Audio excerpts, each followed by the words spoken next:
Sebelum kita ngobrol, Ya, Kak. saya pengen tahu sedikit latar belakang Ustadz Ya. Ahmad ya, saya undang panggilnya ya. Tinggal di Samarinda. Sekarang tinggal di Samarinda. Sekarang tinggal. Aslinya suku apa Ustadz ini? Kalau suku campuran, saya lahir di kota Poso, Sulawesi Tengah. Loh.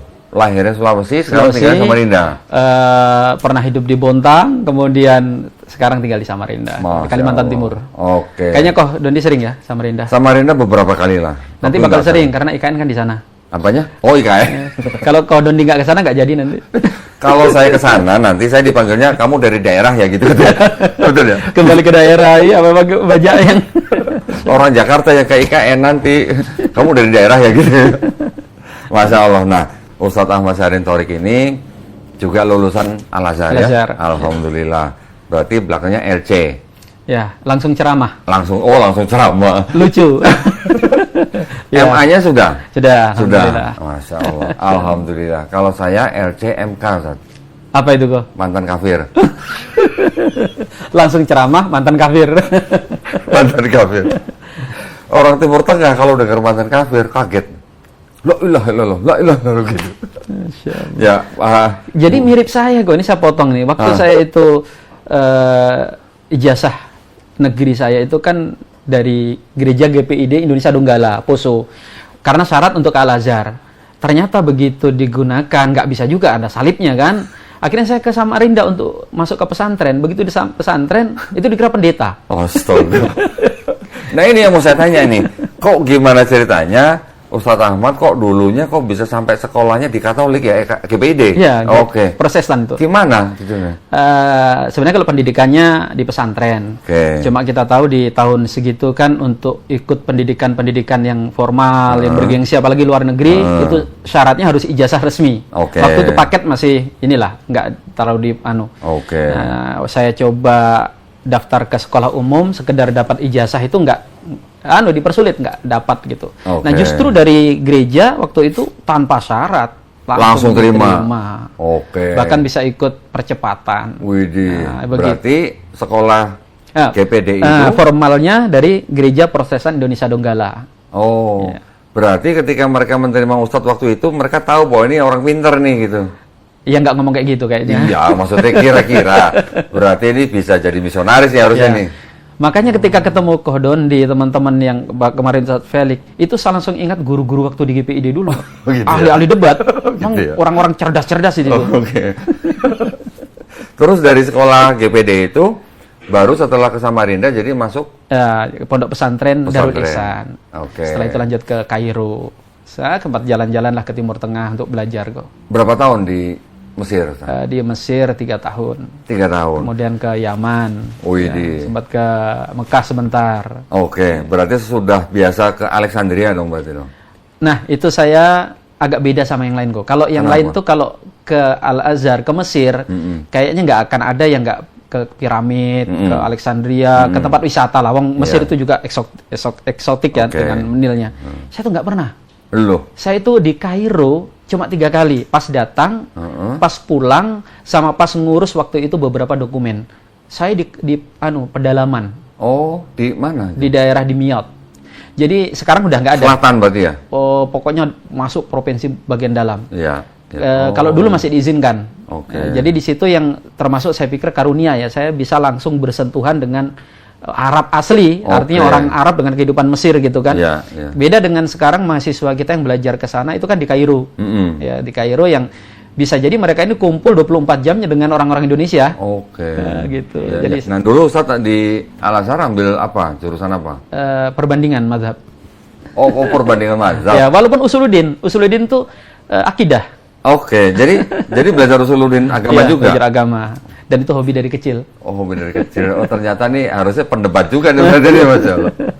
Nanti kalau ada debat lagi sama pendeta saya ajak Ustaz. Sangat Ahmad siap. Ya. Sangat Insya Allah siap. ya. Kan debat itu bukan untuk nyari menang-menangan kok, mencari mencari kebenaran. musuh. Bukan Apalagi mencari mencari musuh. musuh kan. Bukan mencari musuh, Karena ya. siapapun yang berbeda dengan kita, se ekstrim apapun sebenarnya kawan kita untuk berpikir sehat. Betul. Ya, makanya saya juga beruntung ketika kenapa sih agak sedikit offset ke sekolah gereja gitu kan. Tapi dari situ saya malah justru menyerap ilmu dari teman-teman bagaimana nalar logika mereka itu jalan. Oke, berarti kalau begitu Ustaz Ahmad tuh sudah tahu pola pikir mereka dong? Sangat paham. Nah, itu yang Bahkan penting kadang juga. suka lomba itu sama mereka.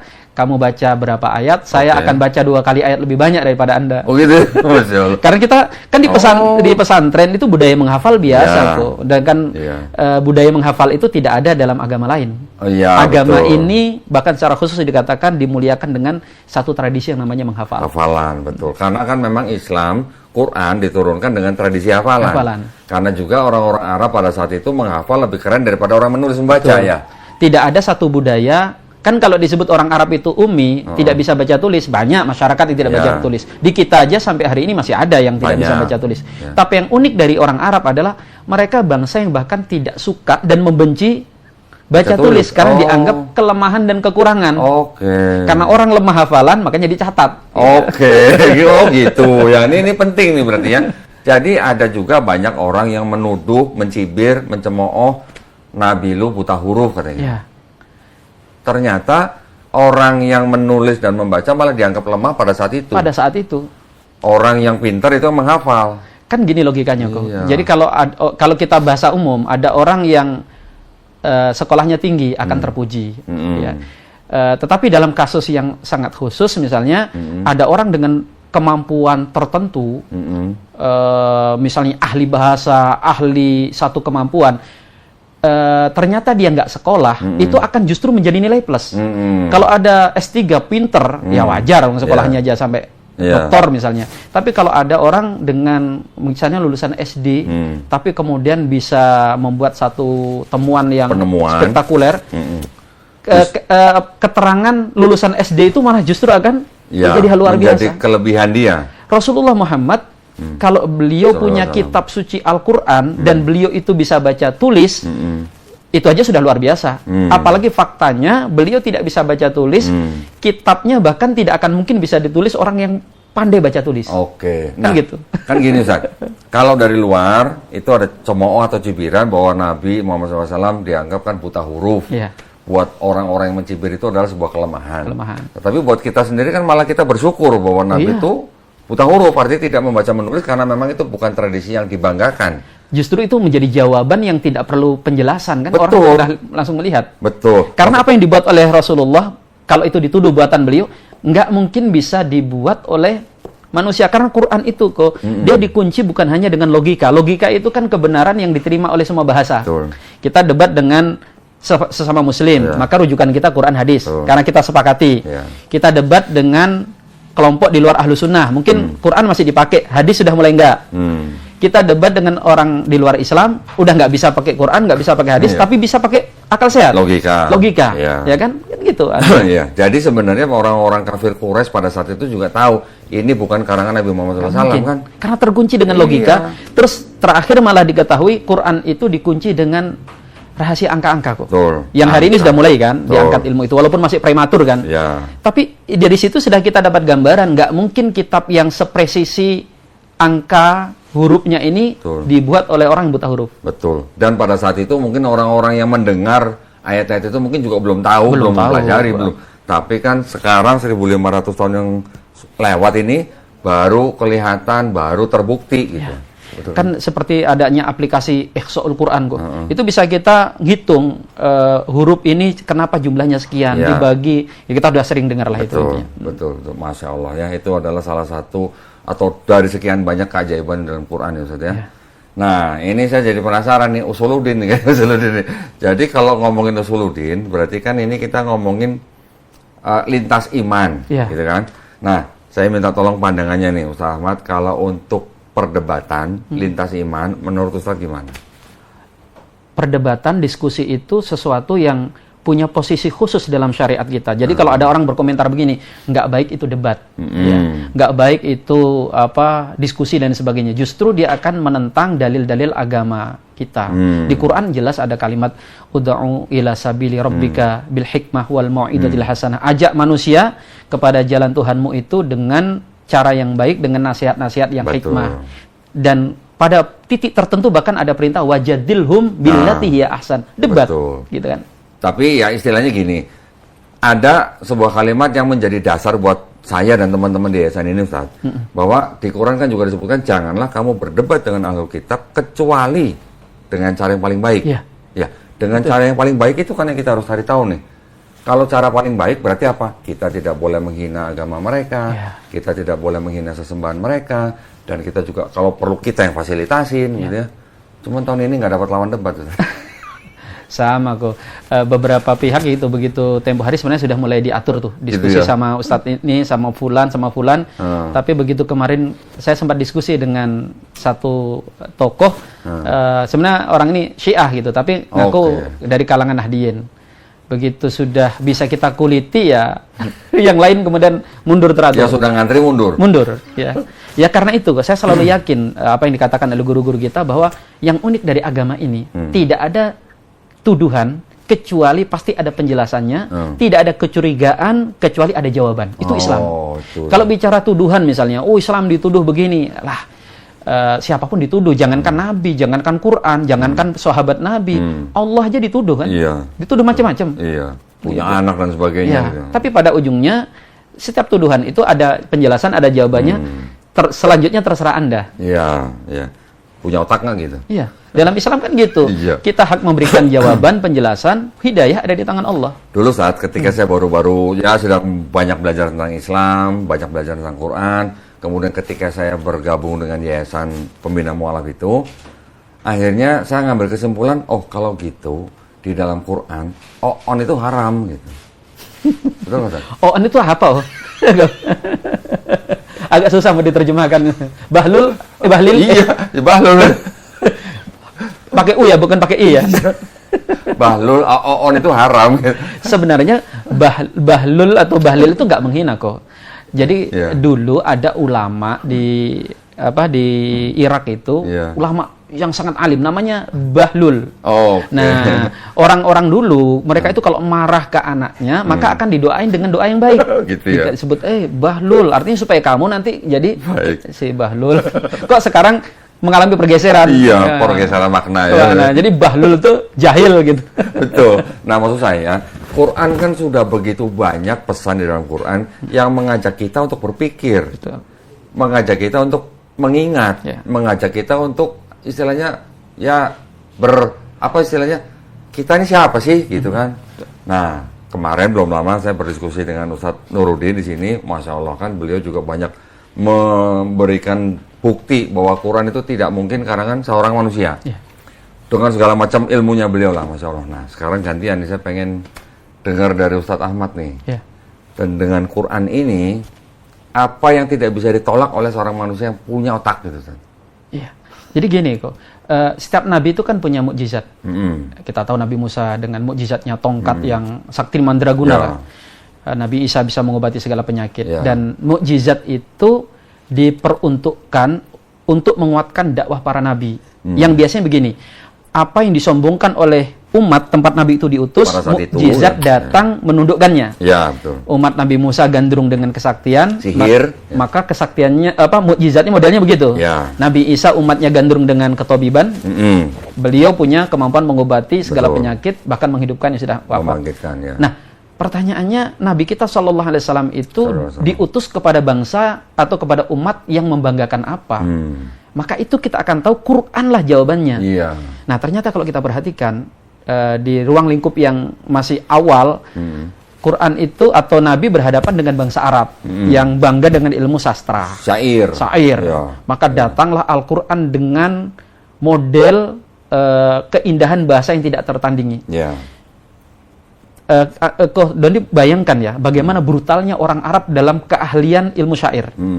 Mereka itu punya perangkat untuk menjadi ahli syair, Kenapa? Karena kosakata bahasa Arab itu kan 12 juta kosakata. Bahasa Inggris saja hanya berapa juta itu? Paling banter 650.000. Nggak sampai 1 juta ya? Nggak sampai. Bahasa Indonesia apalagi cuma 100-an ribu. 250.000 paling banyak. Ya Allah. Kita fur aja 300.000 lah. Bahasa Arab tuh 12 juta. Sehingga orang Arab itu bisa mengungkapkan sebuah kata yang tidak bisa diungkapkan oleh bahasa lain. Tidak bisa diterjemahkan dalam bahasa lain. Tidak bisa diterjemahkan. Dan mereka pada masa itu saking bangganya dengan syair, ada semacam kompetisi di pasar Ukal. Itu bisa dikatakan pertandingan paling brutal di muka bumi. Kenapa? Karena didesain yang bisa tampil itu memang para ahlinya. Di antaranya aturannya begini. kata itu tidak boleh diulang dalam syair. Oke. Nah, kalau Kohdondi saya minta coba bikin syair nggak diulang katanya. Itu aja sulit tapi masih bisa dibuat kan, disiapin aja bagus-bagus gitu. Tapi masalahnya nggak boleh digunakan oleh penyair yang lain. Oke. Jadi kalau Kohdondi misalnya nyair, terus ada kalimat boleh digunakan, saya seketika itu harus merubah dengan kalimat yang sama sekali tidak boleh sama. Oke. Bangsa dengan keahlian seperti itu, tiba-tiba datang Al-Quran. Menantang. Wa in kuntum fi raibin mimma nazzalna ala abdina fa'tu bi suratin min mislih. Kalau kalian kalian ragu dengan apa yang ada. Bikin. Iya, silakan bikin. Nggak usah satu kitab kebanyakan. Satu surah. Satu surah. Makanya kan saat itu ada budak. Iya. Ini para penyair-penyair ini lagi jam rehat. Habis tanding itu, tiba-tiba budak itu sambil jalan dia baca potongan ayat Al-Qur'an. Wa auhayna ila ummi Musa an ardi'i fa idza khifti 'alaiki fa'alqihi fil yamini. Terus dia baca sampai akhir, itu orang Arab melongo. Ini bahasa apa? Indah dan lemas mendayu-dayu dan padat makna. Kan Quran itu di situ kehebatannya. Dia ringkas, indah, ya, dan maknanya itu padat. Di kalimat sependek itu ada 2 perintah, ada 2 larangan, ada 2 berita, ada 2 informasi besar. 8 informasi penting dicakup di satu kalimat yang indah meliuk-liuk. Dan itu nggak bisa dilakukan kecuali di Al-Quran. Maksud saya gini Ustaz, orang-orang kafir Quraisy pada saat itu yang ahli-ahli syair, mereka kan paham kata-kata yang di dalam Quran. Cuman mereka kan istilahnya apa ya? Terpesona dengan keindahan atau eloquence-nya bahasa di dalam Quran kan ya. Walaupun sama-sama bahasa Arab nih. Betul. Bahasa Arab Quran dengan bahasa yang Arab yang mereka pakai sehari-hari ini kan berbeda gayanya. Bukan berbeda dalam artian misalnya antara bahasa Jawa Timur dengan bukan gayanya. Orang Arab mereka akan tahu bahwa bahasa Quran itu punya ciri khas, intinya begitu. Dia bukan bahasa sehari-hari dan bukan juga bahasa Nabi Muhammad. Nah, ini menjadi dalil lagi kok. Betul. Biasanya orang itu kalau katakan menulis fotografi atau buku tulisan itu akan mengungkapkan tentang jiwanya, rasanya kan. Tapi Quran tuh sama sekali berbeda dengan bahasa Nabi Muhammad. Kita kalau baca Quran dengan bahasanya, dengan gaya bahasa hadis itu beda sekali. Dari situ aja kita akan tahu bahwa ini 2 pribadi yang berbeda. Nggak mungkin karangan manusia. Mungkin. Terus yang kedua, biasanya orang itu akan sesuai dengan dirinya kan. Kalau lagi sedih ya tulisannya melo, curhat. Tapi kita perhatikan Quran. Ketika Nabi Muhammad di Mekah itu kan lagi sakit-sakitnya tuh. Tapi justru ayat bicara tentang kegagahan, bicara kekuatan, bicara tentang dan itu menjadi bukti tersendiri. Nggak mungkin dibuat oleh Rasulullah SAW. Jadi sebenarnya juara syair pada saat itu pun mengakui bahwa itu bukan karangan Nabi Muhammad ya? Nggak mungkin. Mereka mengatakan bahwa ini, bahkan mereka kemudian cenderung mengatakan ini sihir. Nah itu ya betul. Ya, sedangkan mereka juga akhirnya berdebat satu sama lain. Kita ini sudah tahu sihir itu seperti apa, kan? Sihir itu ada tipu-tipunya, ada unsur kan, ada unsur magisnya. Ini enggak. Ini akal sehat kita nggak bisa membantah. Nah ini belum selesai kok. Jadi mukjizat Quran itu bukan hanya dari sisi bahasa. Karena kalau kita katakan itu, kita sama dengan mengatakan ya Quran hanya untuk orang Arab. Sedangkan Nabi kita sallallahu alaihi wasallam itu diutus untuk seluruh bangsa. Bahkan hari ini. Maka apapun yang diagungkan, disombongkan, dibesar-besarkan oleh umat Nabi Muhammad, itu Quran datang untuk menundukkannya. Sehingga kemudian kita perhatikan ketika abad pertengahan manusia mulai gandrung dengan teknologi, dengan sains. Akhirnya kemudian di dalam Quran ditemukan informasi-informasi kaitannya dengan ilmu pengetahuan. Bagaimana gunung yang berarak, watarol jibalu tahsabu jamidatan fayatamuru marusahab. Gunung itu berjalan seperti beraraknya awan. Gunung itu pasak gitu. Pasak. Terus kemudian bahkan sidik jari. Bala qadirina ala anusawiya banana. Bahkan mungkin Kohdondi agak kaget. Pada masa Islam dahulu itu ilmu-ilmu besar dilahirkan. Ini ilmu bukan hanya ilmu agama. Kalau ilmu agama jelas rujukannya Quran. Ilmu-ilmu yang kita sebut dengan ilmu umum itu banyak merujuk dari Quran. Betul. Kira-kira di abad 7, 8, 9. Penerbang seperti Ibnu Firnas itu gara-gara mempelajari surah Ar-Rahman. Masya Allah. Penulis buku Al-Filahah, kitab pertanian, Ibnu Awam yang dipakai di Eropa sampai 3 abad, itu gara-gara mengkaji surah An-Naba. Kenapa di surah An-Naba disebut tanam-tanaman itu pun urutannya unik kan? Dari biji-bijian, buah-buahan, tanaman keras. Hasilnya kitab yang seabadi rujukannya. Masya Allah. Ya. Di situ kok. Ya. Nah, dan banyak, bahkan nanti kalau Kohdon dibaca tafsir, ada kalimat-kalimat gantung yang ulama karena ilmu mereka belum nyampe, itu keluar kalimat begini. Kita nggak bisa menjangkau kecuali bisa menafsirkan ini saja. Kelihatannya nanti anak kita, generasi berikutnya akan bisa mengungkap ayat ini. Contoh, misalnya ketika mengkaji surah At-Tariq, wasama'i datir raja, dan langit yang punya hujan. Terjemahnya begitu. Kenapa? Karena ulama hanya bisa menafsirkan roja itu dengan hujan. Mau ditafsirkan apa sudah nggak bisa. Literalnya. Tapi sebenarnya kalau secara bahasa nggak tepat kok. Karena roja itu dari kata roja'a. Suami istri kalau cerai rujuk kembali. Akhirnya mereka berteori bahwa hujan itu sebenarnya adalah air dari bumi yang ditarik ke langit, diputar dan diturunkan. Itu aja sudah keren. Kenapa? Karena di masa itu Eropa masih berkeyakinan hujan itu dari danau yang ada di di langit. Makanya kalau ada guntur katanya itu gerobak Tuhan lagi dorong air. Orang Islam di abad itu sudah berkeyakinan air hujan adalah air di bumi yang dinaikkan. Sudah sekeren itu pun masih keluar bahasa mereka apa? Ada rahasia yang kita belum tahu. Sekarang baru kita nyadar bahwa langit punya fungsi mengembalikan. HP kita itu kan melempar signal, ditangkap, dilempar lagi. Dikembalikan. Masya Allah. Jadi belum lagi siapa tadi? Ibnu Sina. Semuanya rujukannya Quran. Belum lagi Al-Khawarizmi. Nah, sampai kemudian berkelanjutan bahkan sampai hari ini kok. Hari ini kayaknya kan zamannya angka kan. Kita itu logaritma itu apa kalau bukan angka kan. Ternyata kemudian belakangan di Quran mulai ditemukan, walaupun ini ilmu baru awal, masih prematur sekali, rahasia-rahasia angka. Ya, misalnya kenapa Al-Quran itu ketika menyebut satu kata atau satu kalimat ternyata jumlahnya presisi. Betul. Jumlah hurufnya. Nanti ketika menyebut kata pertengahan kata pertengahan itu wa kadzalika ja'alnakum ummatan wasata. Kami jadikan kalian umat wasat, pertengahan. Itu di surah Al-Baqarah. Al-Baqarah itu berapa jumlah ayat? 286. Berarti tengahnya 143. Itu ada di 143. Masya Allah. Nanti ada kata wusto, pertengahan.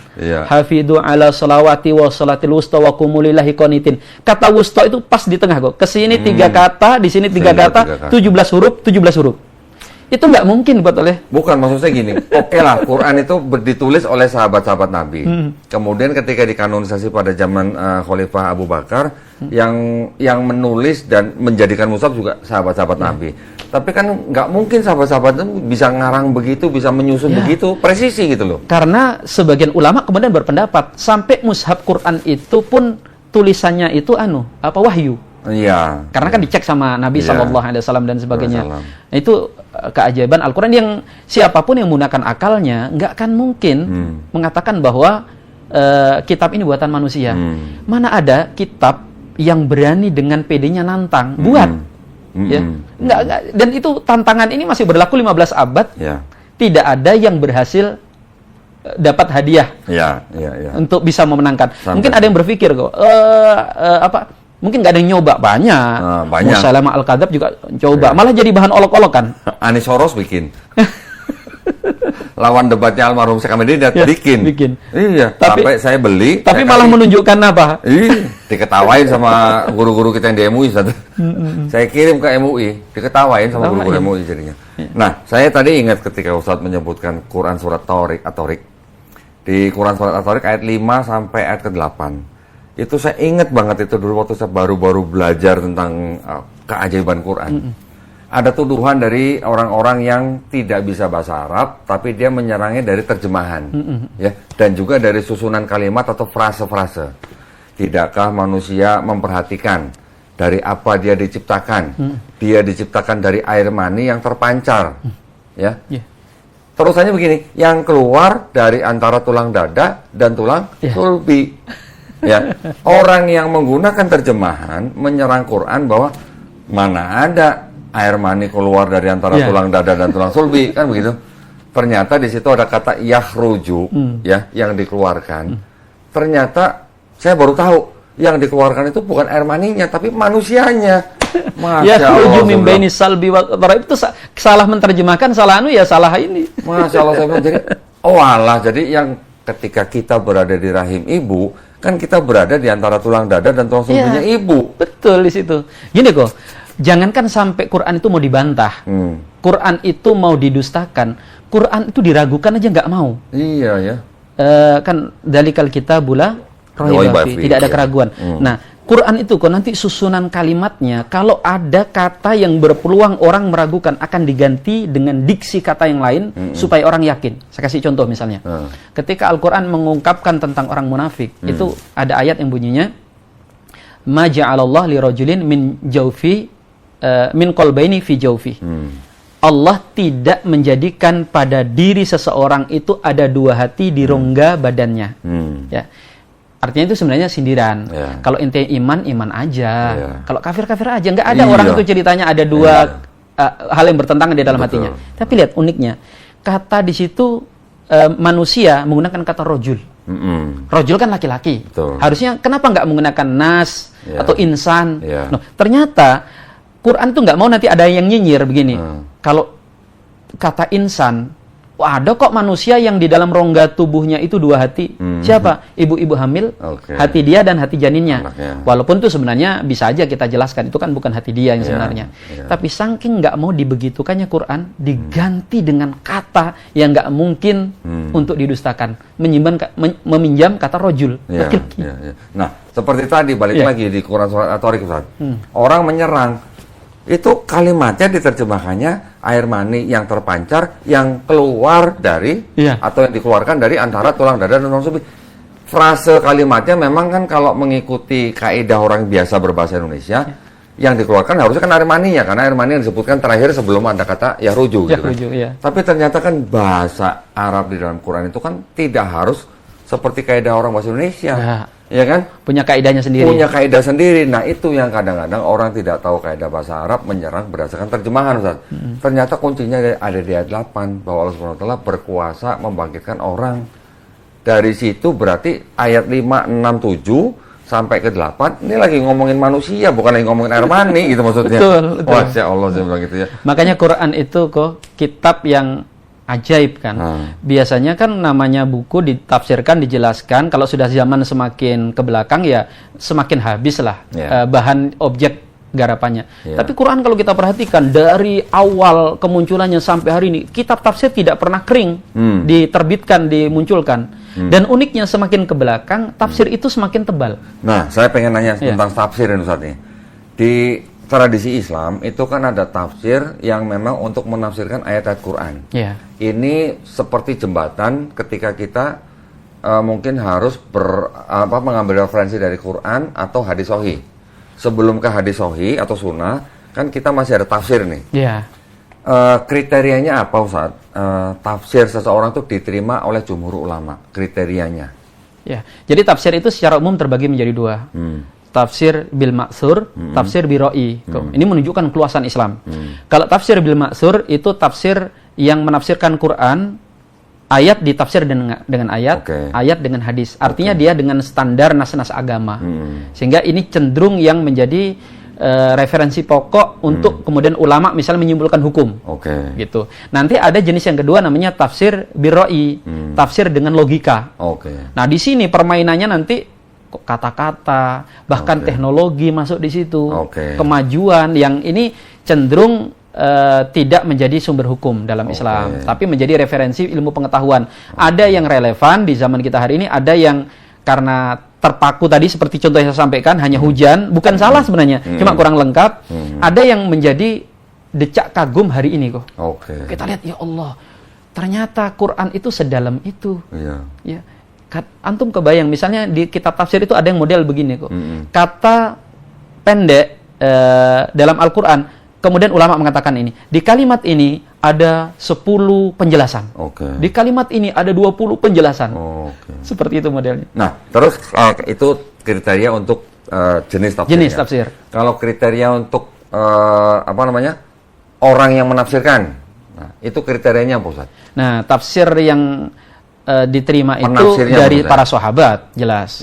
Dari para sahabat, biasanya nanti kalau itu jenis tafsir bil maksur ya, dengan riwayat, itu akan mengatakan ini tafsir dari Ibnu Abbas, ini tafsir dari Umar bin Khattab, dari sahabat. Jadi rata-rata tafsir dengan pengambilan hukum diambil dari para sahabat. Oke. Cuma nanti kembali lagi kok, kadang dinisbahkan pendapat ini ke sahabat seperti Ibnu Abbas, nanti diteliti apakah penisbahan ini tepat atau tidak.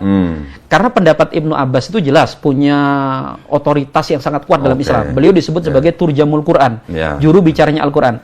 Tapi kadang ada yang suka, ya itu tadi, nyuplik nama beliau untuk menguatkan pendapat. Nah, pada ujungnya nanti diteliti lagi, apakah ini sah atau tidak penafsirannya. Nah, maksud saya lebih dalam lagi, lebih detail lagi, Ustaz.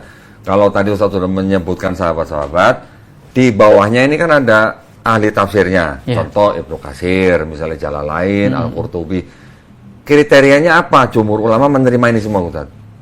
Ya, jadi gini, kalau di tafsir itu ada model bukan diterima dan tidak kok. Yang tafsir menjadi rujukan yang direkomendasikan.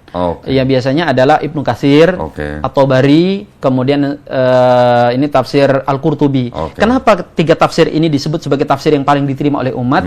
Karena mereka hanya menafsirkan ayat dengan ayat, hadis dengan ayat dengan hadis. Dan kemudian kaul-kaul ulama. Nah, berbeda misalnya dengan tafsir Mafatihul Ghaib karya Imam Fakhrur Razi, atau kitab seperti Tahrir wa Tanwir, atau yang lain yang itu banyak mengambil, kalau kita hari ini misalnya kita bicara tadi kayak surah At-Tariq pakai hujan, pakai itu. Nah, itu dalam tradisi ulama dahulu dianggap terlalu terlalu liar lah. Gitu. Jadi kriterianya kenapa Ibnu Katsir diterima?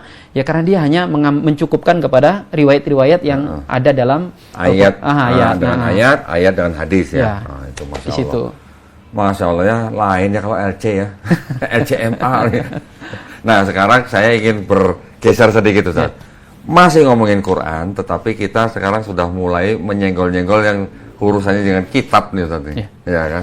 Di Quran kita sering sekali membaca bahwa Quran membenarkan kitab-kitab yang sudah diberikan kepada Bani Israel, ya kan? Ada kitab Taurat, kitab Zabur, kitab Injil. Nah, sekarang ini yang bagian yang krusial nih buat kita nih ya. Ini adalah pendidikan untuk edukasi juga para jamaah. Yang disebut dengan kitab Taurat, kitab Zabur, kitab Injil, ini akan saya kalau mendefinisikan begini, kalau salah tolong dikoreksi, Ustaz. Yaitu wahyu-wahyu yang diberikan Allah SWT kepada Nabi dan Rasulnya untuk Bani Israel pada zaman itu. Betul nggak, Ustaz? Iya. Betul kan? Betul.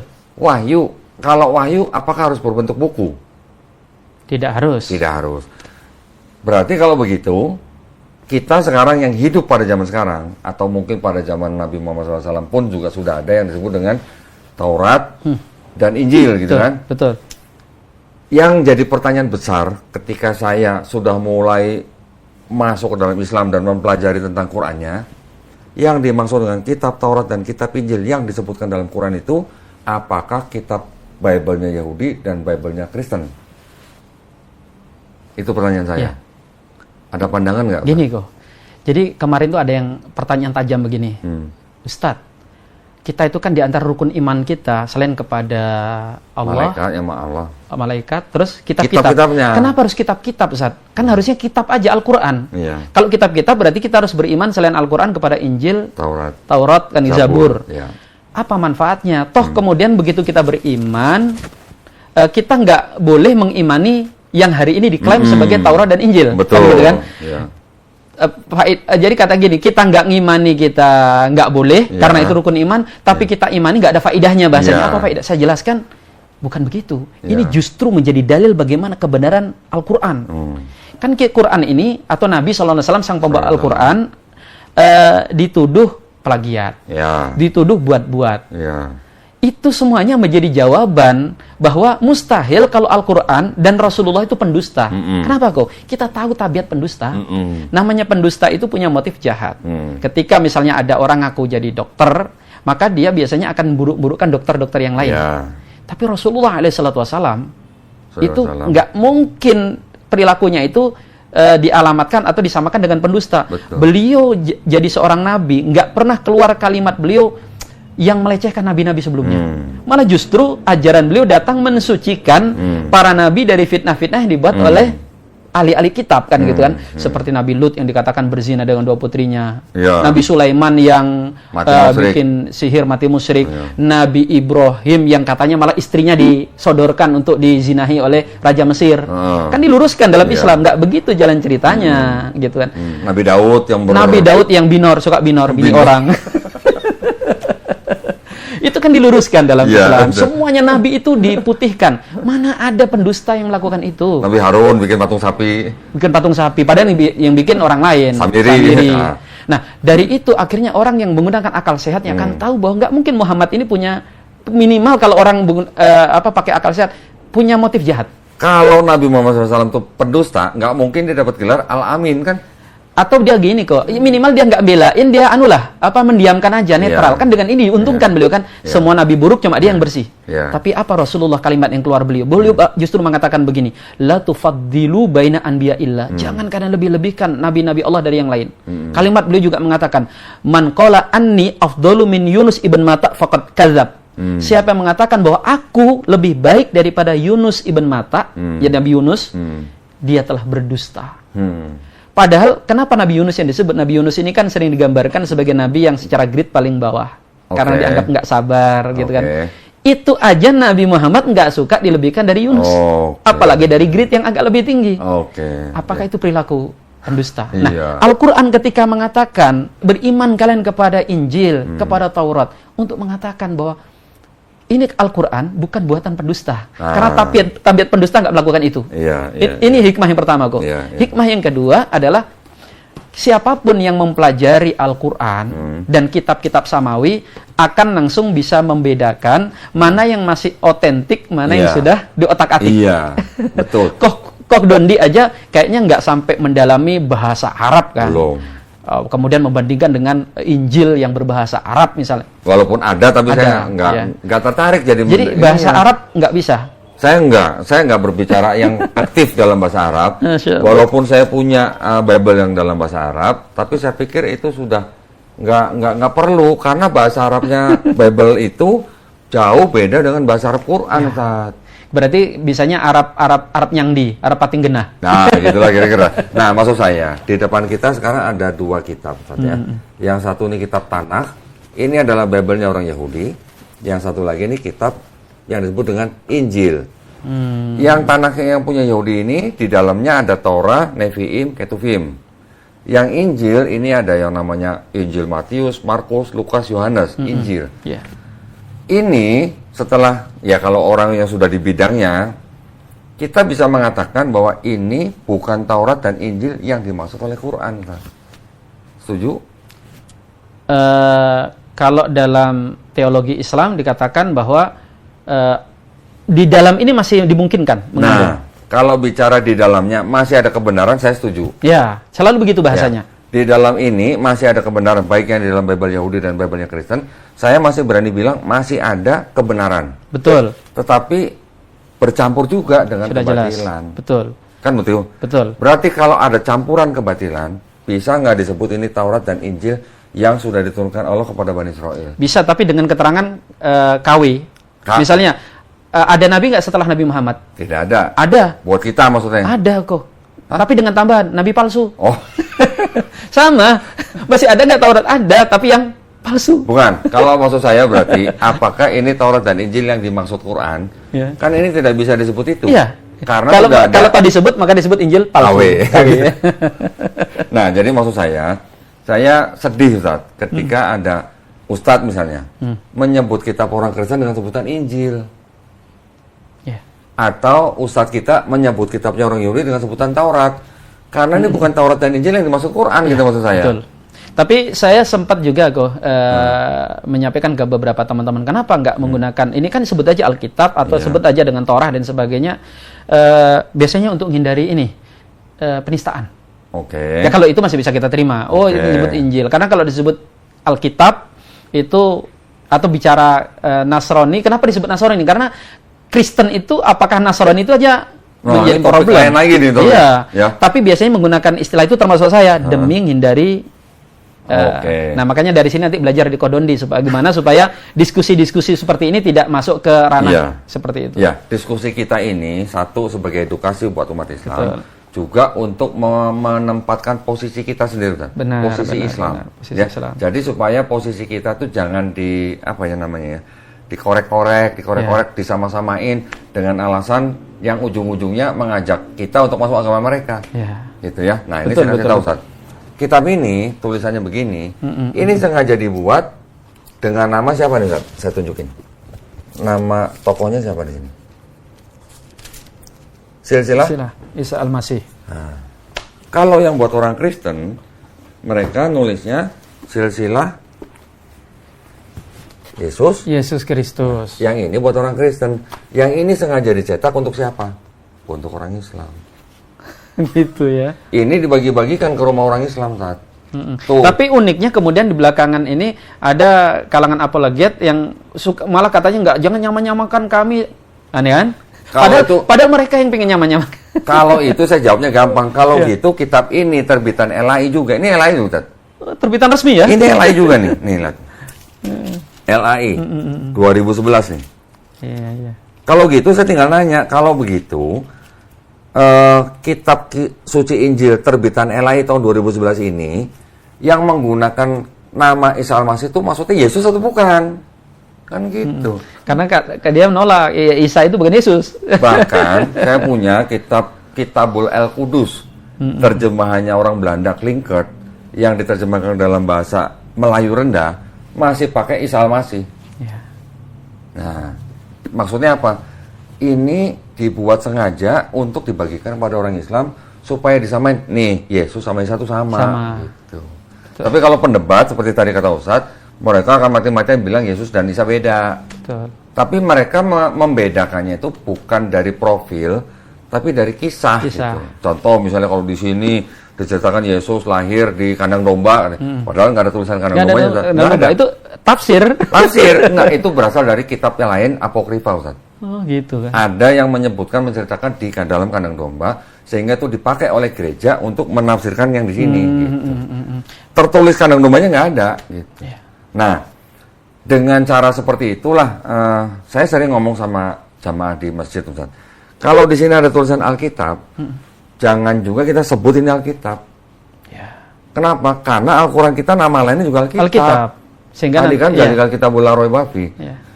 Kalau kita sebutin ini Alkitab, rancu nanti sama Quran, gitu maksud saya. Dulu ketika saya masih SMP itu, di gereja perdebatan dengan teman-teman Nasrani di sana, orang Kristen itu lucu. Mereka mengatakan, itu yang disebut di kitab kalian Al-Quran, yang nggak ada keraguan itu bukan Al-Quran. Dalikal kitab. Ya kan ini kan perspektif masing-masing ya Ustaz ya. Yeah. Kalau kita tahu nama lainnya adalah Alkitab, terus ada orang agama lain menggunakan nama yang sama dengan apa yang kita tahu, ya jangan buru-buru kita sebut itu Alkitab. Yeah. Karena kita sendiri itu nama lainnya adalah Alkitab. Betul. Itu maksud saya. Betul. Begitu juga yang ini. Kalau kita baca di Quran, Nabi Isa alaihissalam menerima kitab Injil, apakah Nabi Isa menerima buku jatuh dari langit? Kan enggak. Ya, betul kan Ustaz? Betul. Jadi yang sudah saya ketahui, mohon dikoreksi Ustaz, kata kitab sendiri dalam Quran konteksnya itu bisa berupa wahyu yang dituliskan manusia, wahyu yang dituliskan menjadi buku, atau bisa juga itu hukum, aturan, perintah, ketentuan dari Allah SWT kepada suatu kaum tertentu. Iya, betul. Setuju, Ustaz? Betul. Berarti kan nggak harus berbentuk buku. Bahkan Al-Quran itu di masa Nabi SAW tidak dalam bentuk tulisan buku. Berarti kan kalau ketika Nabi Isa alaihissalam berkata, Kola ini Abdullah atani al-kitabah wajalani nabi ya. Berarti kan bukan berarti Nabi Isa masih bayi terima buku dari langit kan? Bukan. Itu maksud saya. Alhamdulillah nih. Seperti itu. Berarti maksud saya umat Islam jangan sebut kitabnya orang Kristen Injil. Walaupun tulisannya Injil gitu. Ya. Karena ini bukan Injil yang diterima oleh Nabi Isa alaihissalam. Betul. Itu poin saya. Barakallahu fikum. Karena apa? Karena di sini yang ditulis juga Injil Matius, Injil Markus, Injil Lukas, Injil Yohanes. Nah, Injil Yesusnya mana gitu ini juga nggak ada. Betul. Saya akan berikan malah kitab ini mendukung poin saya, Ustaz. Ada yang begini, tulisannya begini. Ini juga sering saya pakai nih. Lukas 20 ayat 1. Lukas 20 Ayat 1. Ayat 1 ini, pada suatu hari ketika Isa sedang mengajar di Bait Allah dan memberitakan Injil kepada orang banyak. Memberitakan Injil. Iya. Apakah Injil yang dimaksud yang diberitakan Yesus itu adalah bukunya Matius, Markus, Lukas yang dijepit di sini? Jelas nggak Kan mungkin. bukan. Jelas nggak mungkin. Berarti di situ Yesus pun menerima wahyu kan Iya. dari yang disebut Bapa gitu lah. Nah itu maksud saya. ya ini kita membangun apa namanya pemahaman bahwa kita tetap harus menghormati kitab suci orang lain. Iya. Tetapi jangan buru-buru anggap bahwa ini kitab 2 ini yang dimaksud oleh Quran kita. Iya. Gitu maksud saya. Atau kalau toh dari sisi penafsiran yang dimaksud adalah Injil yang ada, Quran juga memberikan keterangan bahwa Injil hari ini pun sudah diubah-ubah. Taurat diubah-ubah. Dan sikap kita sudah diberikan panduan oleh Al-Quran, kita tidak boleh mengamalkannya. Betul. Kenapa? Karena sesuatu yang sudah bercampur, itu sudah nggak boleh lagi. Betul. Di ajaran Islam, air saja kalau bercampur dengan sesuatu yang ini sudah nggak bisa dipakai, Betul. apalagi panduan hidup. Betul. Kita kan hanya mengikuti perintah daripada Nabi Muhammad SAW bahwa jangan kamu menerima semuanya, Iya. tapi jangan kamu tolak semuanya. Gitu kan? Dan untuk bisa melakukan itu, mana yang diterima, mana yang ditolak, itu domainnya orang-orang seperti antum. Karena dari kemampuan menganalisa, meneliti, paling tidak masih bisa kebaca informasi-informasi yang ada di dalam Taurat atau dalam Injil atau Bible hari ini sebutannya, yang itu masih dimungkinkan redaksinya adalah asli dari Allah Subhanahu wa taala, seperti roh kebenaran. Yang ayat-ayat semisal itu yang vulgar mungkin sudah banyak dihapus. Tapi sepandai-pandainya penghapus maka akan lupa juga. Nah, ada yang itu kan enggak dihapus itu. Tidak ada kejahatan yang sempurna. Tidak ada kejahatan yang sempurna, itu lebih tepatnya. Karena roh itu kalau diterjemahkan ke Injil ke Roh Kudus nggak cocok. Nah, saya ingin mengatakan kepada Ustadz Ahmad begini. Di dalam kitabnya orang Yahudi dan kitabnya orang Kristen, ini masih ada ayat-ayat yang boleh dikatakan apa ya? Sejalan dengan Quran. Sejalan dengan ayat-ayat di Quran. Contoh, Bilangan 23:19 mengatakan Tuhan bukan manusia, Tuhan bukan anak manusia. Jelas sekali. Sama nggak dengan lam yalid walam yulad? Kalau di sini dikatakan Shema Israel, Adonai Eloheinu, Adonai Ehad. Sama nggak Ustaz dengan Kul huwallahu ahad? Kalau dikatakan Keluaran 9:14, tidak ada yang serupa dengan aku di seluruh bumi. Sama nggak atau sejalan nggak paling tidak dengan walam yakullahu kufuwan ahad? Masya Allah. Itu maksud saya. Berarti kan masih ada nih kebenarannya. Tetapi kontradiksinya ada, plagiarismenya juga ada, cerita pornonya juga ada. Kalau cerita porno sih saya tidak terlalu mengangkat, karena apa? Saya mencoba memahami bahwa cerita-cerita yang mungkin tidak pantas dibaca oleh anak-anak itu adalah memang gaya bahasa orang Yahudi zaman dulu, yang ada yang dipakai untuk menggambarkan secara majasi, tapi juga ada yang literal gitu. Contoh misalnya, di sini ada cerita, ada 2 anak perempuan namanya ini dan ini bersundal di sini begini-begini itulah.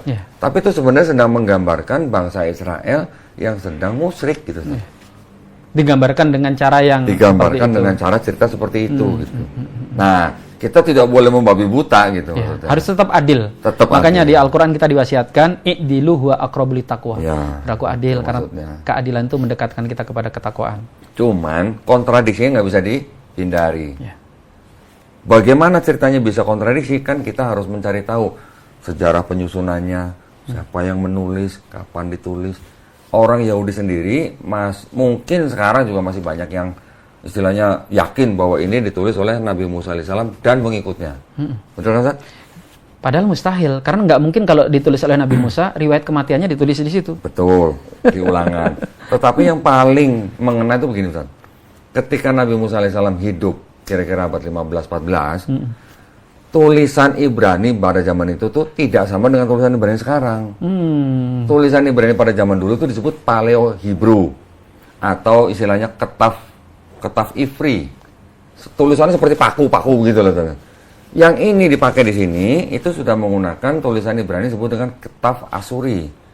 Ketaf Asuri baru timbul tuh kira-kira baru di abad ke-7 sebelum Masehi. Jadi nggak mungkin Nabi Musa menulis kitab ini dalam tulisan ketaf Asuri gitu. Karena dia tidak kenal ketaf Asuri gitu maksud saya. Satu. Yang kedua, Ustaz, Yang disebut dengan Torah, 5 kitab Musa atau Pentateuch, Kejadian, Keluaran, Imamat, Bilangan, Ulangan. Di dalam kalangan Yahudi sendiri ada 2 macam. Yang satu Torah Yerusalem, yang ini. Yang satu lagi Torah Samaritan. Saya ambilin buku sebentar. Ini mungkin juga informasi ini buat Ustadz Ahmad nih. Ada kita begini. Masya Allah, masih asli kok. Yang tulisan Ibrani ini yang tanpa tanda baca, Ustaz. Ini yang Samaritan. Yang saudara tanda bacanya ini adalah yang Yerusalem.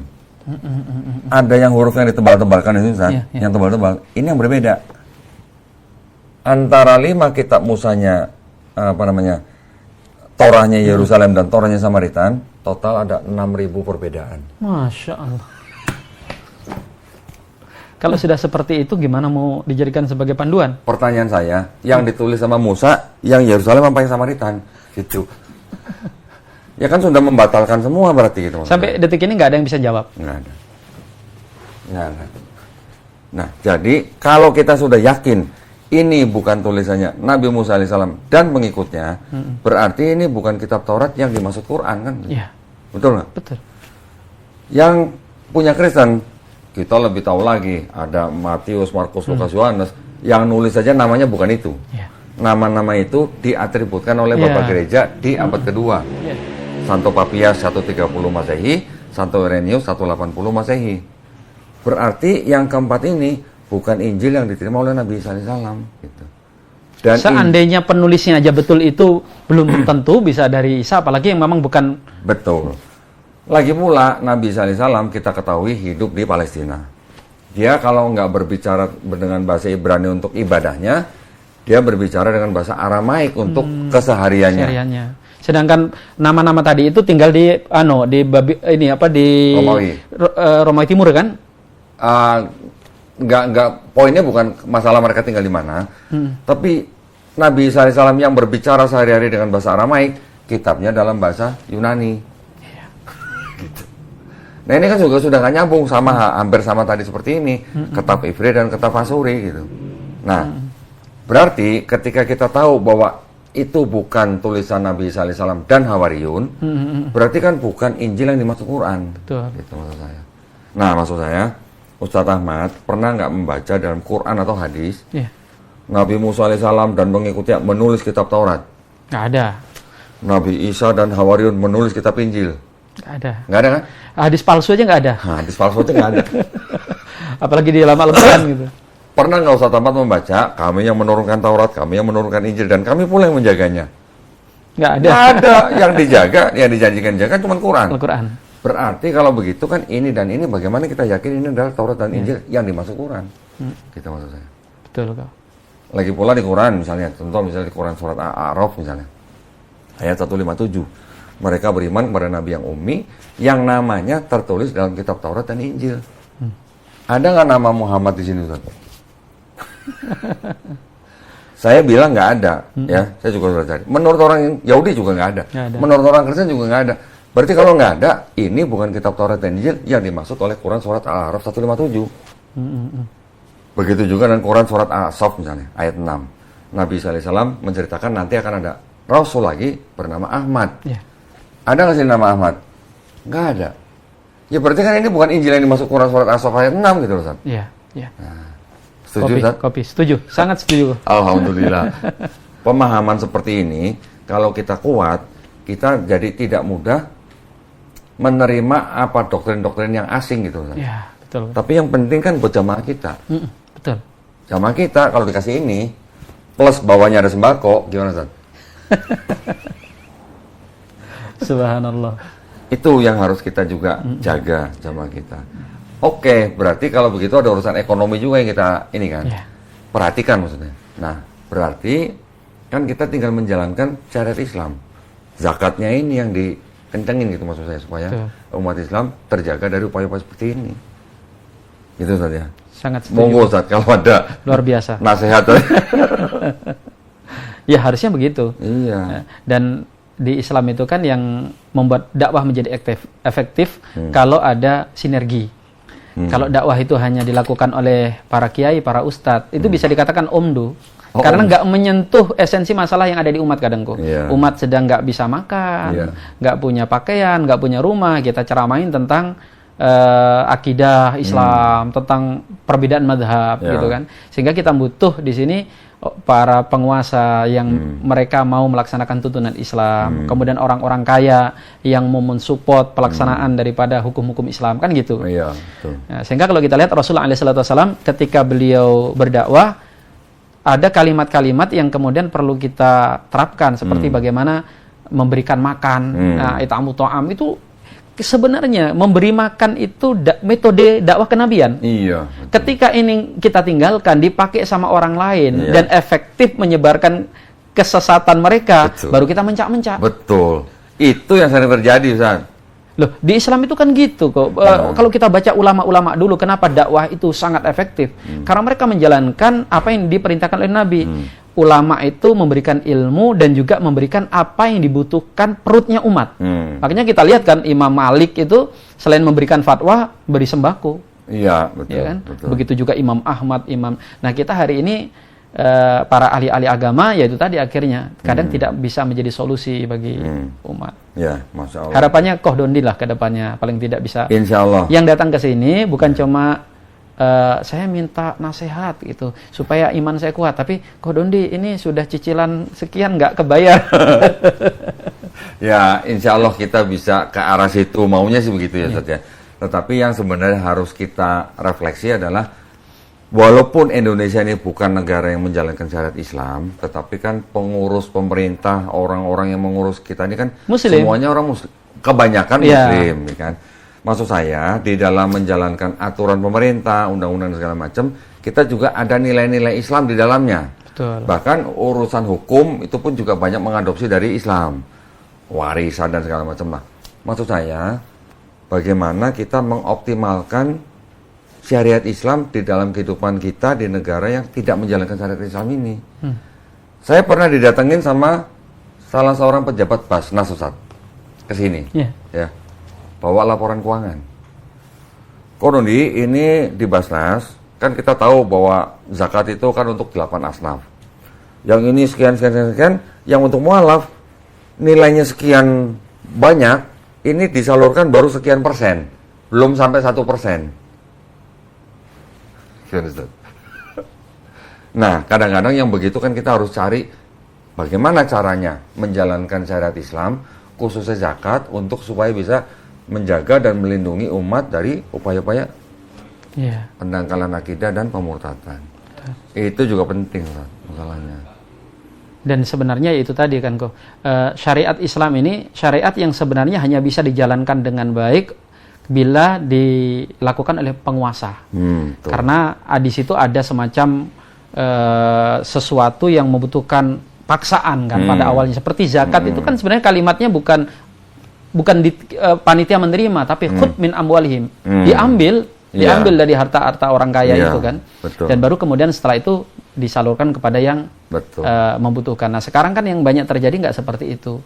Zakat tidak maksimal, tapi kebutuhannya kita sangat butuh gitu kan. Itu aja untuk problem. Masya Allah.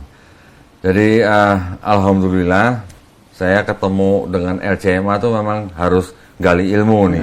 Terutama maksud saya dalam hal tradisi Islam yang memang setiap agama tuh punya tradisi masing-masing, Ustaz. Contoh maksud saya begini. Ini mungkin Ustaz sering mendengar bahwa di dalam Islam itu kan kita punya tradisi khususnya dari hadis sahih, Nabi kita Nabi Muhammad SAW menerima wahyu di Gua Hiro, ya kan, melalui malaikat Jibril alaihissalam. Agama lain juga mereka punya tokoh yang mungkin dianggap menerima wahyu dengan cara dan cerita masing-masing. Ini kita harus sama-sama menghormati, Ustaz, ya.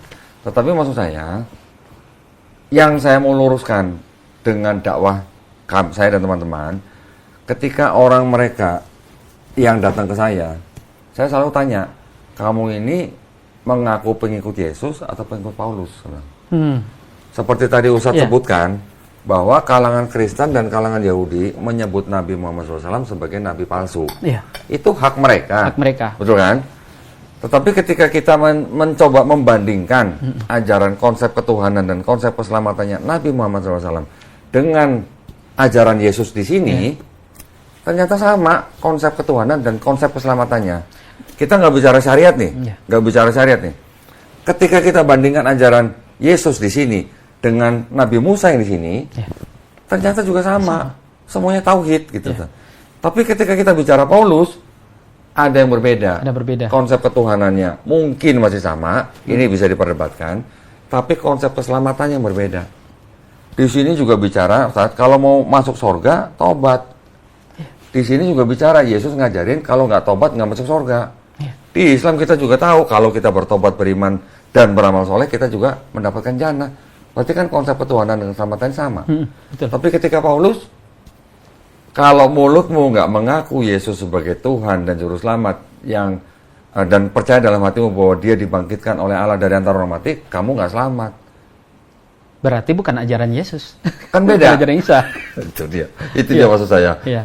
Ya itu tadi dari awal sudah saya sampaikan kok bahwa setiap orang itu bebas saja menuduh. Bebas. Tapi pada ujungnya kita akan lihat diuji antara yang menuduh dan yang dituduh itu mana yang terbukti keliru. Nabi Muhammad SAW itu dituduh dengan berbagai macam tuduhan. Tapi sampai detik ini tak satu pun yang terbukti. Misalnya nih, beliau dituduh sebagai pendusta. Justru akal sehat siapa? Justru akal sehat menunjukkan fakta yang sebaliknya. Nggak mungkin perilaku pendusta bisa melakukan ini. Misalnya nih, dalam tradisi gitu aja sebut, dalam tradisi kedustaan, namanya pendusta dengan kedustaan itu nggak pernah bertahan lama. Itu sudah teori tadi kan, sepandai-pandai tupai melompat akan jatuh, sepandai-pandai membungkus bangkai pasti akan tercium juga. Kalau Nabi Muhammad itu pendusta, maka nasib ajaran beliau itu paling tidak 11-12 dengan nasib nabi-nabi palsu. Yang begitu dia wafat, begitu dia meninggal, ajarannya ditinggalkan oleh pengikutnya. Paling tidak keciumlah kedustaannya. Tapi kita lihat, ini malah makin banyak. Islam itu bahkan katanya populasi Muslim lebih besar daripada populasi manusia. Maksudnya populasi? Jadi bertambahnya Muslim, tingkat pertumbuhannya melebihi tingkat kesuburan malah. Kesuburan manusia. Fertilitas. Itu kan fakta itu. Iya, betul. Sekarang udah 2 miliar. Betul. Dan perkembangannya pesat, dan itu nggak mungkin ajaran kedustaan. Betul. Nggak logis gitu ya. Terus yang selanjutnya seperti sudah saya sampaikan, namanya pendusta itu pasti akan jerekkan produk orang lain tuh supaya mengunggulkan dia. Terus katakan Quran itu dituduh hasil plagiat dari kitab-kitab sebelumnya. Itu mah gampang. Namanya pencontek. Tentu Kohdondi paling tidak pernah nakal waktu sekolah nyontek ya. Dari wajahnya kelihatan ini. Walaupun sekali gitu ya. Nyontek gitu. Dalam dunia tradisi contek-mencontek nggak pernah ceritanya yang mencontek lebih bagus daripada yang dicontek. Bahkan kita suka nakal yang pinter-pinter kan. Sengaja kita buat dulu jawaban yang salah. Setelah dicontekin sama temen, kita ganti. Nah, itu apa buktinya? Kalau Quran itu contekan Injil, contekan daripada Taurat, kita akan dengan mudah melihat bahwa Quran ini kualitasnya di bawah Injil sama pertentangannya, kalimatnya, kualitasnya. Tapi faktanya justru menunjukkan kalau Quran ini sangat ilmiah, punya data yang sampai hari ini dari awal huruf sampai akhirnya tidak ada yang bisa dibantah. Iya. Dan Quran itu kalau cuma bicara gini kok, Quran itu misalnya nih, kalau cuma bicara tentang ibadah, bicara tentang bagaimana nyembah Tuhan, bagaimana jadi muslim yang baik kaitannya di masjid, terus tidak ada sisi yang bisa dikritik, kita masih it's okay lah. Ini kan cuma bicara satu kotak. Quran ini bicara mulai dari konsep masalah akhirat hingga masalah dunia. Bicara tentang ngurus diri sampai ngurus negara. Pemerintah. Bicara harta mulai dari harta hasil kerja sampai warisan orang meninggal. Sampai detik ini tak ada satupun yang bisa dikritik, dicari buruknya. Justru semakin menunjukkan keunggulannya. Malah diadopsi sama pemerintah. Kan mungkin ini nggak bisa. Sistem bagi waris kita tahu. Orang kalau lihat sepintas kayak nggak adil, laki-laki 2 bagian perempuan. Tapi kemudian kita lihat di bangsa manapun mereka mengakui ternyata ini yang adil. Justru malah saya pernah nonton video seorang profesor, cuma saya lupa namanya. Dia mengakui bahwa Nabi Muhammad SAW tuh yang dianggap sebagai pencipta agama Islam itu orang yang sangat jenius katanya. Dengan syariatnya gitu katanya. Jadi Rasulullah tuh sampai dibahasakan kok. Orang jeniusnya nggak cukup. Ini beliau ini manusia super yang datang dari planet kripto. kesini. Malah ada yang bilang yang ngajarin Nabi itu alien kata gitu. Iya, harus begitu. Karena yang beliau ini sampaikan di dalam Al-Qur'an itu sesuatu yang menembus batas ruang dan waktu kan. 15 abad loh. Dan kemudian apa yang beliau sampaikan di tengah gurun pasir itu bisa diuji di laboratorium. Itu kalau bukan manusia alien apalagi. Rasanya gitu kan. Orang kalau nggak beriman kepada beliau sallallahu alaihi wasallam. Betul. Nah, jangankan Quran kalau gitu. Hadis. Hadis itu kan ucapan beliau. Dari A sampai Z direkam, perilakunya itu semuanya menunjukkan bagaimana itu bukan perilaku manusia biasa. Iya, betul. Ya, orang yang ucapannya, perilakunya dari dia bangun tidur sampai tidur lagi adalah keteladanan. Gak ada manusia yang seperti itu. Betul. Nah, sesempurna itu pun oleh orang Islam tidak dituhankan. Iya, betul. Lah, sekarang kok dilukis saja nggak boleh. Dilukis saja nggak boleh. Iya. Bahkan Nabi Muhammad SAW dalam bahasa beliau, jangan perlakukan aku seperti raja-raja Persia dan Romawi. Aku ini hanya hamba Allah dan utusannya. Makanya tempo hari saya diskusi dengan teman-teman dari Nasrani itu mengatakan gini, kalian itu kenapa nggak ngakuin aja bahwa Yesus itu Tuhan? Karena katakan dia nabi, dia itu melakukan mukjizat yang tidak bisa dilakukan oleh para nabi. Artinya, yang mana? Artinya kok katanya kemampuan yang luar biasa itu menghidupkan orang mati. Orang mati. Lah di Perjanjian Lama juga ada orang menghidupkan orang mati. Makanya saya bantah di dalam Paulus di sini Paulus. Iya. Juga menghidupkan orang mati. Banyak. Dalam lebih hebat Paulus daripada Yesus. Di Injil, di Taurat, di Quran ada orang-orang yang bisa menghidupkan orang mati. Iya. Terus yang kedua kok fakta yang mungkin nggak banyak tahu. Tanpa maksud merendahkan mukjizat Nabi Isa, ada mukjizat yang lebih hebat daripada menghidupkan orang mati. Ayo, Kodoni tahu nggak? Yang kalau tahu boleh pulang duluan. Saya yang pulang ya. Apa ya? Lebih hebat dari menghidupkan orang mati. Apa ya? Kalau buat saya, mukjizat yang lebih hebat daripada menghidupkan orang mati adalah Quran. Al-Quran. Tapi kan itu butuh tingkat kecerdasan tertentu. Jadi orang bahkan kalau lihat Quran lebih kepada buku yang ini apa sih kan gitu. Kira-kira apa kalau menurut Kodoni? Yang logis lah bisa diterima orang awam. Apa? Kan banyak tuh mukjizat nabi-nabi yang lain kan. Membelah bulan, membelah laut, hilangkan ijazah, nggak ada. Ijazah. Apa Ustaz? Apa Ustaz maksudnya ini? Di antaranya adalah tongkatnya Nabi Musa. Oke. Di mana sisi lebih hebat daripada menghidupkan orang mati. Kalau hidupkan orang mati kan makhluk yang tadinya hidup, mati, hidup lagi. Nggak ada yang berubah kecuali dari mati ke hidup ke kan gitu kan perubahan. Tidak ada perubahan wujud.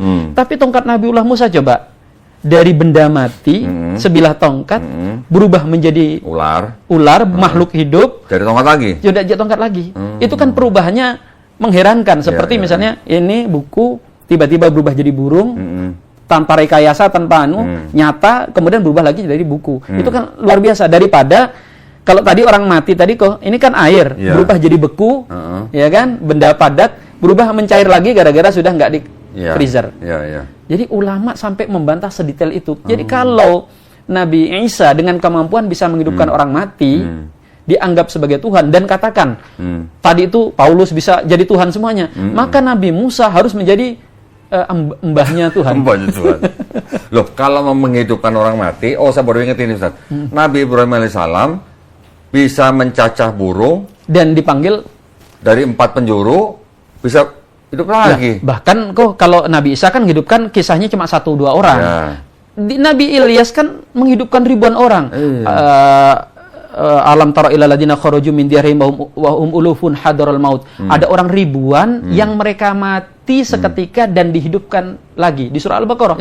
Itu Nabi Ilyas atau Ilyasa. Oke. Itu kalau tapi itu kalau di sini tuh Yeskiel apa siapa gitu ya? Yeskiel ada sendiri kisahnya. Itu beda ya. Beda. Ya artinya kan gini.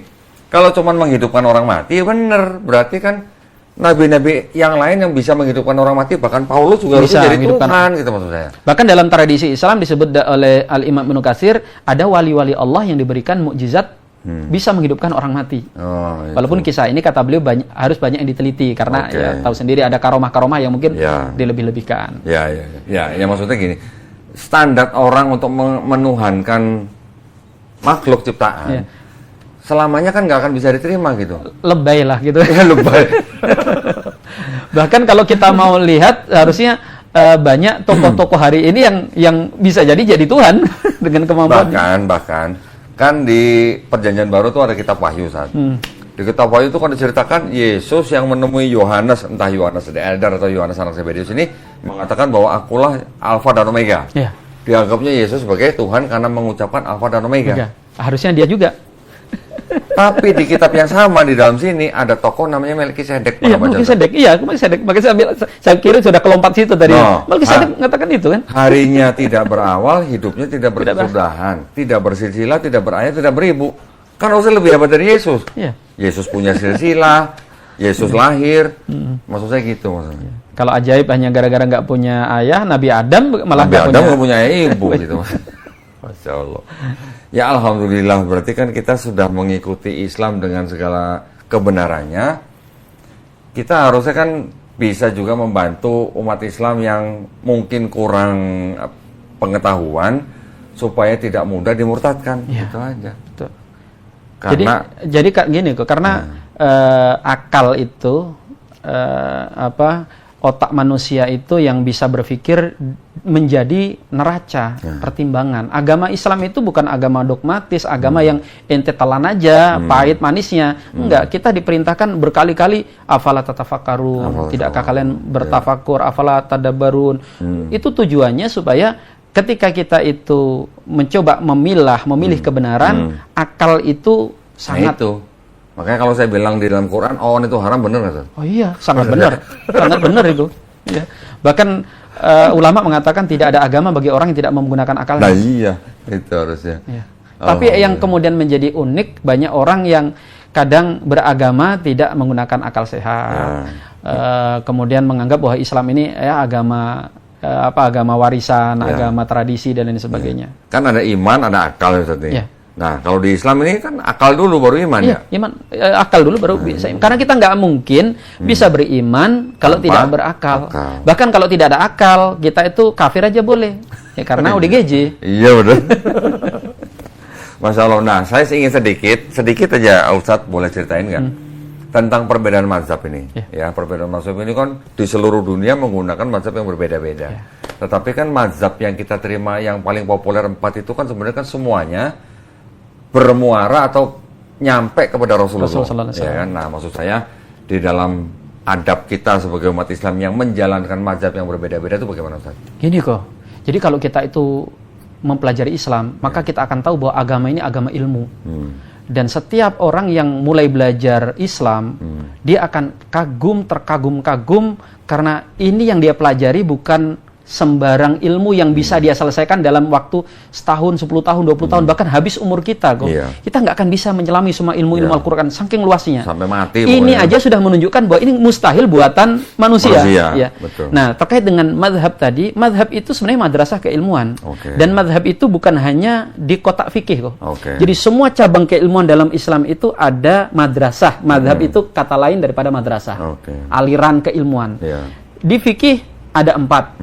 Walaupun sebenarnya kalau kita pelajari kan banyak. Cuma hebatnya orang dulu kok, itu selama bisa disatukan ngapain berbeda. Sehingga mazhab banyak berfusi. Selain ada yang memang secara seleksi alam punah. Di fikih ada, di bidang baca Al-Quran ada. Di Al-Quran kan ada nanti qiraah Hafs, ada qiraah Asim, ada qiraah cara baca Quran yang berbeda-beda. Dan itu bukan menunjukkan kalau Quran berbeda, tapi Quran menunjukkan keilmuan yang berbeda-beda. Bisa dilihat dari banyak sisi. Di akidah juga ada mazhabnya. Ada Asy'ariyah, ada Maturidiyah, ada Atsariyah gitu kan. Nah, sikap kita bagaimana melihat menyikapi adanya perbedaan mazhab ini, termasuk yang tadi disinggung di fikih, sederhana. Bahwa madrasah itu keilmuan. Ketika kita berhadapan dengan ilmu, kita pakai kaidah fas'alu ahla dzikri in kuntum la ta'lamun. Bertanyalah kalian kepada orang yang tahu. Kalau kalian nggak mengetahui. Nah, sehingga konsep orang awam seperti yang sedang berbicara ini termasuk sebenarnya awam kok. Itu nggak harus bisa meneliti sampai tingkat sedetail apa mana yang paling benar. Kita itu cukup mengkaji, bertanya kepada ulama-ulama mazhab tersebut, dan memahami bahwa perbedaan yang ada itu bukan perbedaan antara hitam putih, tapi ini varian hukum. Varian hukum yang itu menjadi keluasan bagi agama ini sehingga kita bisa menjalankan sesuai dengan mazhab yang berbeda-beda. Mazhab itu kok nikmat loh. Nanti kalau kenapa di Indonesia misalnya subur mazhab Syafi'i. Syafi'i. Bukan hanya sekedar kebetulan yang pendakwahnya datang ke Indonesia ini mazhab Syafi'i. Bukan itu. Tapi secara alam orang Indonesia itu sangat cocok menerapkan fikih yang diajarkan oleh kalangan ulama-ulama Syafi'iyah. Contohnya kaitannya dengan main air. Itu kan kalau mazhab yang lain irit air tuh kan. Kalau mazhab Syafi'i itu jebar-jebur. Jebar-jebur. Karena di Indonesia banyak air. Banyak gitu. air gitu. Kalau orang padang pasir nangis gitu kan. Susah. Terus kaitannya dengan najisnya anjing gitu. Kita masih agak sedikit inilah gitu kan. Jadi mazhab itu harus kita pahami sebagai bagian daripada khazanah kekayaan Islam. Semakin kaya ya kita semakin senang. Tapi kalau bicara tentang umat Islam ya, yang istilahnya dari yang paling bawah, ini boleh nggak dikatakan bahwa mereka tuh taklid buta terhadap gurunya, Ustaz? Taklid dalam hal fikih misalnya. Ya, kan karena tadi Ustaz bilang di Indonesia subur mazhab Syafi'i. Jadi orang-orang yang taunya cuma mazhab Syafi'i dan mereka tidak tahu dengan adanya mazhab-mazhab yang lain, mereka menganggap itu bukan, malah ada kelompok masyarakat yang saya tahu nih Ustaz nih. Ketika mereka tahu ada orang yang melakukan sholat tapi tidak menggunakan mazhab Syafi'i, dianggap bukan Islam. Bukan Islam. Agama apa tuh kata gitu sampai begitu. Sampai begitu Ustaz. Ada yang begitu. Contoh lagi nanti, hanya masalah begini, ada yang bergerak begini, dianggapnya agama apa itu? Kalau Donding ngelihatnya yang digerakkan apa? Ini, jari. Iya. Ya kan gerakannya pun ada dua loh ya. Ada ngecor, ada ngebor. Iya, betul. Ngebor. Inul kali ngebor. Ya maksud saya, kalau saya sih ikutnya yang begini aja lah. Kalau ada orang nanya, terus yang salah yang mana? Yang diam apa yang gerak gitu kan? Saya bilang yang salah yang nggak sholat itu mah berarti. Atau yang salah kok dia bukan jari telunjuk, pakai jempol. Supaya menangan. Jadi gini kok, sederhana aja. Berarti kalau begini pakai jempol jadi menangin jempol. Sulit itu mah. Agama kita itu gini, agama orang-orang yang cerdas. Orang cerdas itu bukan orang yang menguasai semua ilmu, tapi yang mau belajar. Sehingga ketika orang itu dia orang awam, maka menyesuaikan dengan keawamannya. Dia cukup dengan mazhab yang sudah diajari oleh gurunya. Tapi bagi orang pintar biasanya kan nggak puas dengan satu mode. Dia ingin pakai mode lain. Islam menyediakannya, silakan Anda belajar empat mazhab. Di mazhab itu nanti ada pendapat, ada pendalilan, ada ini. Pada ujung-ujungnya bahasanya begini, ente dalam Islam sampai habis umurmu nggak selesai menggali. Di situ Allah hendak menundukkan kita kesombongan kita, merasa kita pintar. Ente loh baru nguplek-nguplek ilmu itu aja nggak selesai-selesai. Saya dulu saat ketika baru-baru belajar Islam, saya berguru kepada seorang Habib di Cikidang, Pelabuhan Ratu, dekat kampungnya Ustadz Nuruddin tuh. Ketika saya sering datang ke situ, orang-orang Islam di sekitar situ, ada yang imam masjid dan segala macam, ikut nimbrung gitu, ngobrol kita gitu ya. Saya tanya, Ustadz, kalau kita sholat, tangan kita di sini atau di sini Ustadz? Oh di sini. Kalau di sini boleh nggak? Nggak boleh. Katanya. Kalau begini boleh nggak Ustadz? Nggak boleh. Katanya. Kalau di samping sini nggak boleh. Seperti itu Ustadz. Setelah kodon dibanyak baca, kok ternyata ada model-model yang begitu kan? Iya, jadi setelah saya tahu bahwa ternyata ada mazhab-mazhab, saya berdiskusi dengan orang-orang yang tahunya cuma mazhab dia gitu. Ketika ditunjukkan ada gerakan yang lain sedikit, mereka langsung bilang salah gitu katanya. Ya, seperti itu Ustaz. Umat kita masih ada begitu. Makanya dalam Islam itu ibadah ritual yang kita laksanakan itu bukan hanya punya efek ini bentuk ketundukan. Artinya ini bukan kaitannya cuma ibadah kepada Allah, tapi itu tadi kok punya manfaat meluaskan wawasan kita. Misalnya nih ibadah haji. Orang kalau sudah haji itu diantara hikmahnya dia tidak lagi seperti katak dalam tempurung. Karena kemarin ketika dia belum haji, dia pikir yang di kampungnya itu aja yang menjalankan Islam. Beda dikit auto murtad. Begitu berangkat haji dilihat ada orang macam-macam kan. Bingung dia. Ada begini, ada yang bahkan air yang gelinding dia samperin sholat lagi. Nah, dari situ sebenarnya Allah hendak menunjukkan bahwa dalam syariat agama ini banyak keluasan. Ketika engkau luas, maka engkau akan luas.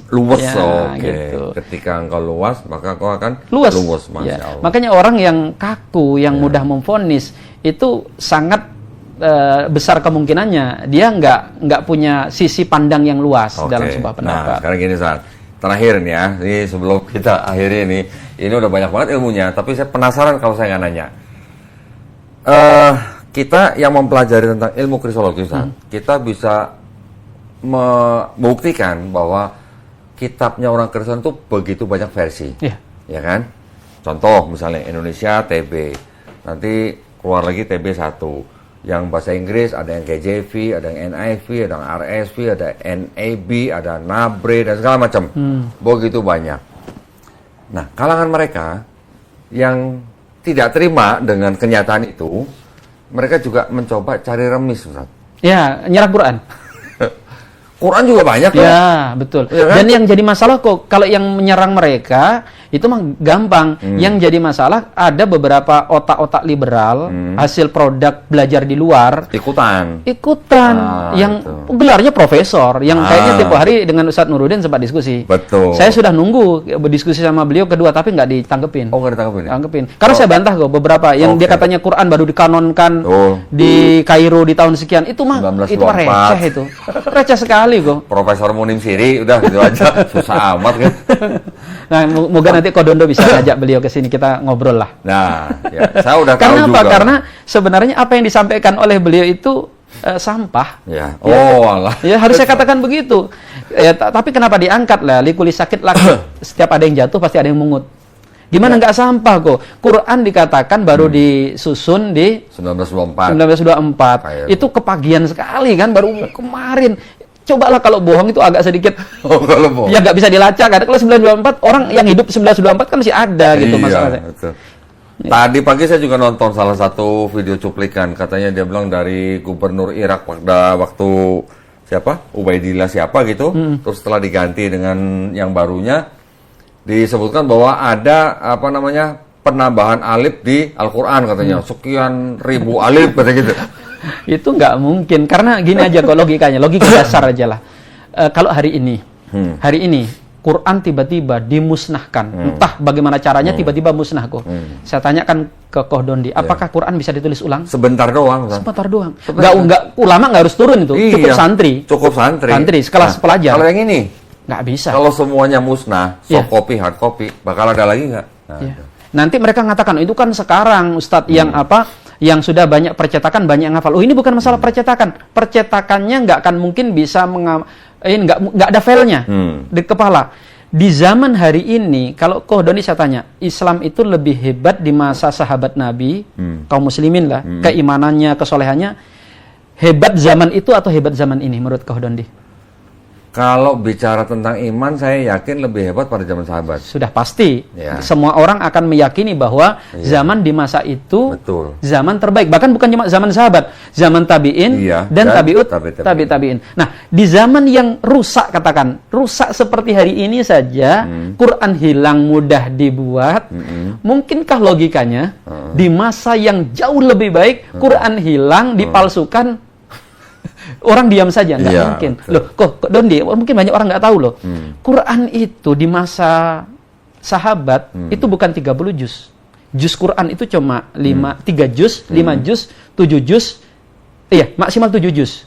Oh, berarti juz belakangnya yang ke-30 nggak ada, Ustaz? Enggak. Pembagian 30 juz itu belum ada. Betul. Kenapa? Karena juz itu dibagi berdasarkan penghataman Quran. Betul. Jadi di masa itu orang khatamkan Quran per 3 hari, per 5 hari, paling males kok 7 hari. Itu orang yang sudah paling mager itu.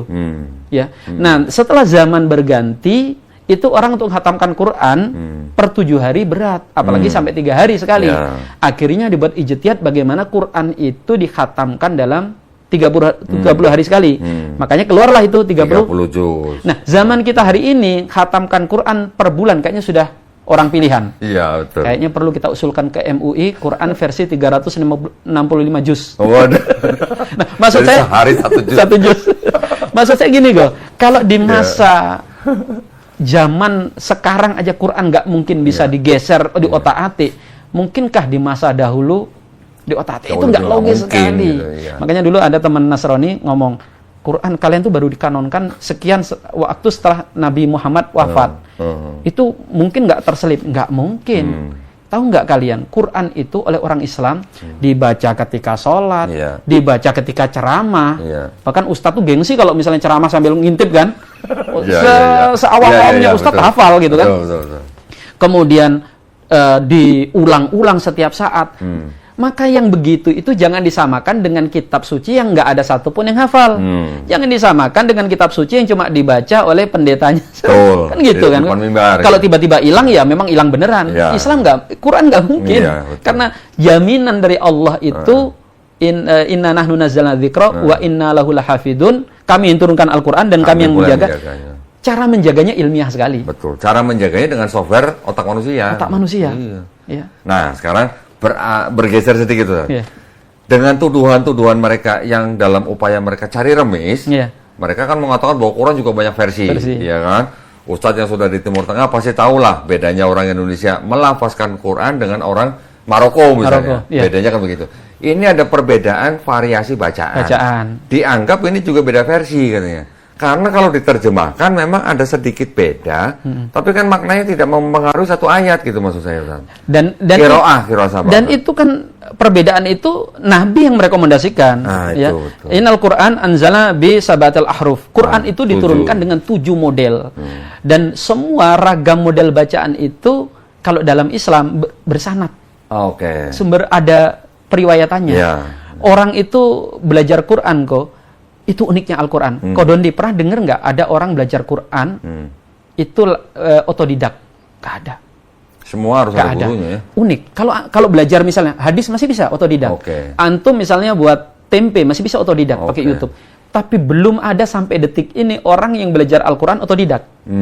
Ya kan? Nggak ada. Walaupun buku sudah canggih, software sudah canggih, biasanya ada gurunya. Nah, Quran itu turun-temurun, lintas generasi diajarkan dengan cara talaki. Yang jangankan sampai Quran itu cara menjaganya unik kok. Jangankan sampai beda huruf dari to dibaca ba, ya, dari sa dibaca ta. Kita baca beda panjang pendek aja beda, udah disalahin. Iya, betul. Ya, misalnya Bismillahirrahmanirrahim kita baca gini. Bismillah udah salah. Yang begitu itu nggak mungkin bisa. Jadi kalau orang jadi ngingetin saya nih, dulu saya ditegur sama guru saya nih gitu. Iya kan gitu. Panjang pendek beda udah beda, udah salah gitu. Sudah salah. Masya Allah. Nah, alhamdulillah, terima kasih banyak. Ini sebuah adalah apa namanya ilmu baru ya. Terima kasih banyak Ustadz Ahmad Syahrin Thorik yang sudah ini apa namanya banyak banget bagi-bagi ilmunya nih. Ya, jadi maksud saya jangan kapok Ustadz kesini. Insya Allah. Nanti pokoknya kalau ke Jakarta harus mampir sini lagi Ustadz ya. Tapi kata pepatah itu kebaikan itu hutang. Artinya kalau saya sudah dianggap berbuat baik datang ke sini, utangnya Kodondi bayar ke Kalimantan. Boleh Ustadz. Boleh Ustadz. Nyamperin IKN. Boleh Ustadz, boleh. Jadi orang daerah ke sono. Kitanya orang daerah nyamperin ibu kota. Kalau sekarang Ustadz Ahmad kesini sebagai orang daerah. Nanti kalau saya ke sono, saya jadi orang daerah gitu. Berarti belum resmi kok ya. Belum. Kita ini ibu kotanya masih di sini. Masih. Oke, alhamdulillah, barakallahu fikum. Terima kasih banyak Ustadz Ahmad Syahrin Thorik. Mudah-mudahan sehat selalu. Amin ya rabbal alamin. Ya, mudah-mudahan ilmunya bermanfaat di mana-mana. Ya. Kita